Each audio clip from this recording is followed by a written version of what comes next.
Hi guys, അസ്സലാമു അലൈക്കും. നമുക്കൊരു ഈസി ഇഫ്താർ ഡ്രിങ്ക് റെസിപ്പി നോക്കിയാലോ. ഇതിന് കുറേ ഇൻഗ്രീഡിയൻസിൻ്റെ ആവശ്യമൊന്നുമില്ല, സിമ്പിളായിട്ട് തയ്യാറാക്കാം. ഞങ്ങളിവിടെ 4 ടേബിൾ സ്പൂൺ ഓഫ് ഷുഗറാണ് എടുത്തിട്ടുള്ളത്. അത് നല്ല നമുക്ക് ഇളക്കി കൊടുക്കാം, കാരമലൈസ് ആയിട്ട് കിട്ടുന്നവരെ. പ്രത്യേകം ശ്രദ്ധിക്കണം, ഇളക്കിക്കൊണ്ടേ ഇരിക്കണം, ഇല്ലെങ്കിൽ അത് കട്ട പിടിക്കും. കൂടുതൽ ലംസ് ഒന്നും ഇല്ലാണ്ട് നമുക്ക് ലിക്വിഡ് ഫോമിൽ കിട്ടണം. ഈ ചൂട് കാലത്ത് ഇത് പ്രിപ്പയർ ചെയ്ത് ഫ്രിഡ്ജിൽ വെച്ചാൽ ഇഫ്താർ ടൈമിൽ നമുക്ക് നല്ല തണുത്ത അടിപൊളി ഡ്രിങ്ക് കുടിക്കാം. ഇവിടെ ഇപ്പോൾ ഷുഗർ ഏകദേശം കാരമലൈസ്ഡ് ആയിട്ടുണ്ട്. നമുക്ക് ഈ ലംസൊക്കെ ഒന്ന് ഉരുക്കിയെടുക്കാം.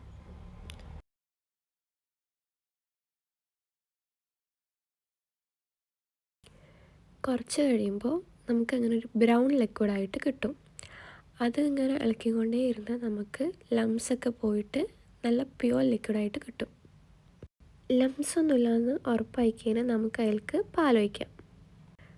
പ്രത്യേകം ശ്രദ്ധിക്കണം, പാലൊഴിക്കുമ്പോൾ നമ്മൾ ഇളക്കിക്കൊണ്ടേ ഇരിക്കണം, ഇല്ലെങ്കിൽ അപ്പത്തേനും കാരമലൈസ്ഡ് ആയ ഷുഗർ പെട്ടെന്ന് കട്ട പിടിക്കും.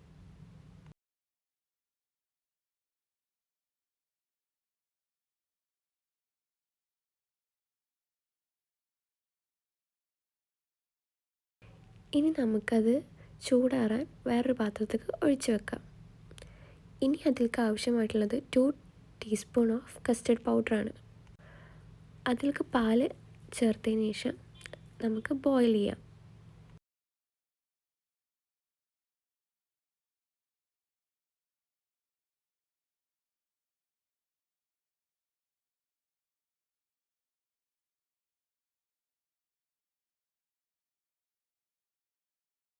കസ്റ്റർഡ് പൗഡർ ഇളക്കുമ്പോൾ പ്രത്യേകം ശ്രദ്ധിക്കണം, അടിയിൽ കട്ട പിടിക്കാനുള്ള സാധ്യതയുണ്ട്.